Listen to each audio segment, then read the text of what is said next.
Good evening, friends. Here I am going to discuss one of the numerical on maximum power transfer theorem. So this is Gaurav Gatti from Department of Electrical Engineering, Malodi College of Engineering and Technology, Nagpur. We are going to discuss this particular numerical which is displayed on the slide. So the statement where we have to find out the value of load impedance so that the transfer of maximum power can take place, and then we have to find out the maximum power transferred. This question was asked in Summer 16 for 7 marks. This is the given network. So for this network we have to find out the above two values. Now please remember that the steps to find the value of ZL and hence P max is same as the steps of Thevenin's theorem. So you can check in the slide that step 1 is written to this particular circuit. So let us start. First, what I am going to do is let us mark the terminals, because this particular numerical is somewhat different. So let us mark the numerical terminals. So this is A, this is B, then I say this is C, and this one is D. Okay, so we have 4 terminals, and in between each two terminal there is element present. Okay, so now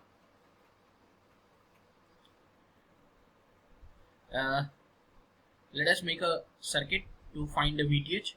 To find VTH, as we know, we have to remove or open circuit the load impedance and redraw the circuit. So now just check, this is A, B. At some distance I am making few more terminals. Okay, now this particular tilted elements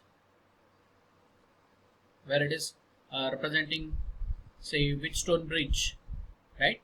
So I just make all those 4 elements horizontal. This terminal is A, this terminal is B. 5 ohm and 7 ohm is present between A, C and C, B respectively. Okay, then between A and D you have inductor and DB as capacitor. So this is terminal D. Now in between A and D, so it means what we have this terminal as A, whose value is J10 ohms. Then between D and B, it means this terminal is B, a capacitor of J20 ohms is present. Now there is no element present, and we just stretched those tilted elements and we have represented in vertical branch. Okay, so therefore we have these two terminals as same, that is A, these two terminals as same as, that is B. Now again in between this terminal and the open circuit terminal of load impedance there is no element present, so I just extend this line up to this terminal and I can call this terminal as A. Similarly I can call this terminal as B. So this open circuit terminal where ZL is opened is representing Thevenin's voltage, or this can also be written as voltage between A and B. Now as we know the rules, we can call A as positive, B as negative. Then there is a voltage source present, right? So I just shift this C here. Here there is a voltage source present whose positive on the left hand side, and the value is 100 volt present between C and D. That voltage source is present between C and D. Okay, now after getting this, we get that there are 3 loops. This is loop 1, this is loop 2, and I just call this as loop 3 because we have to find the VTH between A and B terminal. If this is positive, I can say that current is, or loop current for this loop 3 is starting from this terminal, follows J10 inductor minus J20 capacitor, and then back to negative terminal. I just extend that line up to positive terminal. So this is my loop 3 current, but this is just a orientation of loop current. Here we don't get the flow of current as these two terminals are open circuit. Please remember. Okay. So now let us write the equation for loop equation, that is mesh analysis, and mesh analysis where you have to apply Kirchhoff's voltage law. So you can check the equations by using KVL in loop 3. In loop 3 there are three elements present. One is VTH, another J10, and third minus J20. So VTH, for negative to positive element it is positive, so it is written with a positive terminal, positive sign.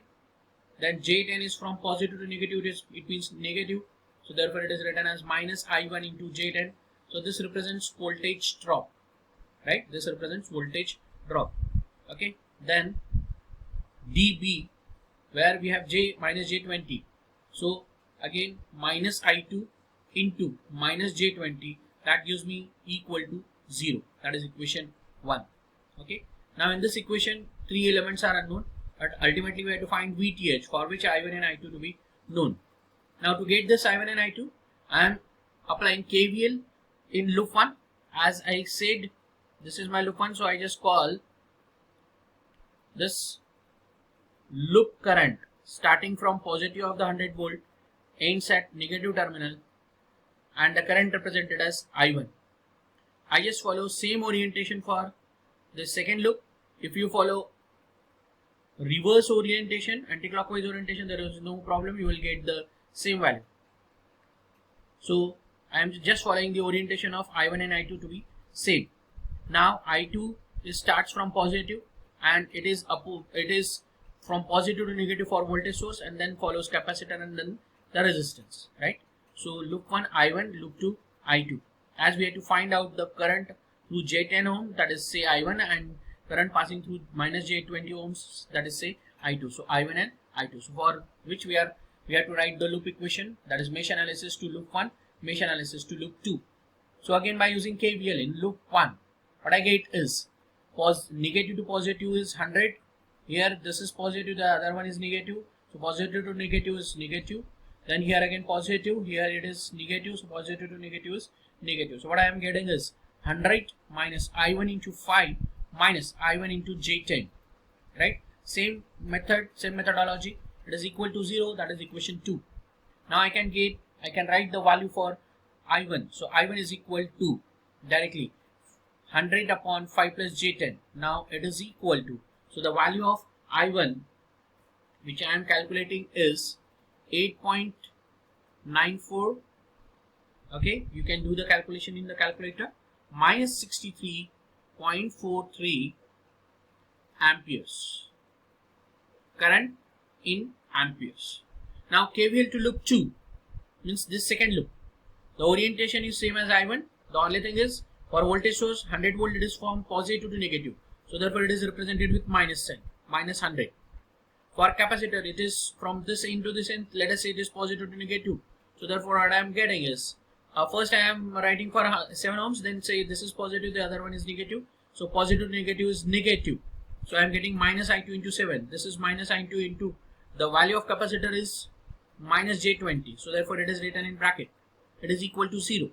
Now take this particular part on right hand side, you get the value for I2. Directly I am writing it as I2 is equal to minus 100 upon 7 minus J20. Now this is equal to, right? So it is equal to 4 point, right? 4.72 angle of, right? Just give me a second. This is minus 100 upon 7 minus 2i is equal to,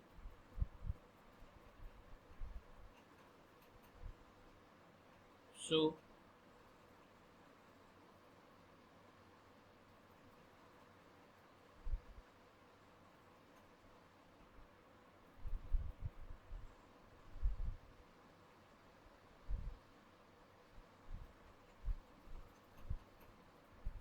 So 4.72 minus 109.3, again in amperes. So we got the values for I1 and I2, right? Now by referring equation 1, where we have to find VTH, so it is equal to, now we are getting I1 value 8.94, right, minus 63.43 into J10 minus 4.72 angle minus 109.3, right, into J20. Okay, so implies I get the value for VTH. You can write the value of VTH either in rectangular form or you can write it in polar form. So 8.94 angle minus 63.43 multiplied by 10J, right, minus 4.72 angle minus 109.3 into 20I. So this gives me answer as, you can write it as value of VTH 71.8 angle 97.32 in volts. So this is the value of Thevenin's voltage. Now step 2, here you have to find out the value of ZTH. Here you have to find out the value of ZTH.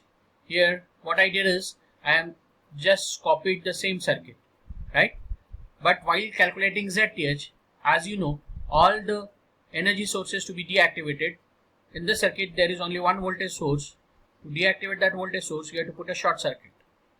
As soon as you put this short circuit, you find out that C is equal to D, or you can say D is equal to C. It means this particular point is same, right? So equal to D or D equal to C. This particular point is already A. This part or point is already B. It means what? This 7 ohms minus J20 is connected in parallel. This 5 ohm and J10 is connected in parallel. So what I can write is directly, please check, ZTH is equal to 5 parallel J10, right? Then you get the series circuit, because this is the common point connecting this branch and this branch. So you get here, just trace the pain. You find that the series connection as pain path is same. So 5 parallel J10 plus 7 parallel minus J20. So here the value of ZTH is equal to, right, here you have to write down in only one form, that is rectangular form, then minus J 0.1826. So this is the value of ZTH. Now therefore ZL is equal to, right, ZL is equal to complex conjugate of ZTH, right? This is our formula. We have to find out ZL. So step 3 to find ZL and Pmax, it is equal to, now complex conjugate of this is 2.36, right? Complex conjugate, so that minus becomes plus 0.1826, where if I just compare 10.236 is load resistance whose value is, right, put it in the Pmax value, where VTH is 71.8. So 71.8 angle 97.32, right, whole square divided by 4 into 10.236. This gives me value of 125.63 watts. So that's all. Thank you very much. Have a nice day.